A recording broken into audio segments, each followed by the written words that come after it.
сәлеметсіз бе? Мешітте намазды әртүрлі оқиды. Неге дейді? Неге барлық жамағат имам сияқты намазды оқымайды? Біздің елімізде Абу Ханифа мазхабы ұстанады.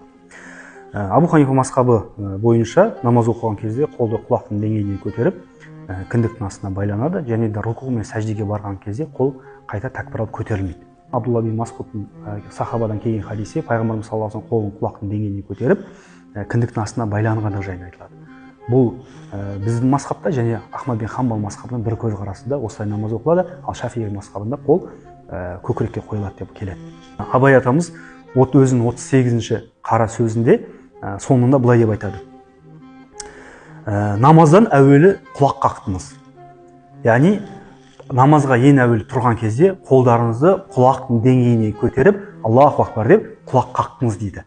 Демек, бұның өзі Абай атамыз да Абу Ханифа мазхабы бойынша намаз оқығандығында міне осы дәлел, олар да намазды тура осылай үйренгенінің дәлелі болады. Сондықтан да біздің айтарымыз, кейбір адамдар, кейбір жамағаттардың арасынан естіп жатамыз, Абу Ханифа мазхабын ұстану керек па, не болмаса пайғамбарымыз саллаллаху алейхи ва саллям сүннетін ұстану керек па деген кезде біздің айтатынымыз, пайғамбарымыз саллаллаху алейхи ва саллямның сүннетін Абу Ханифа мазхабы бойынша ұстану керек.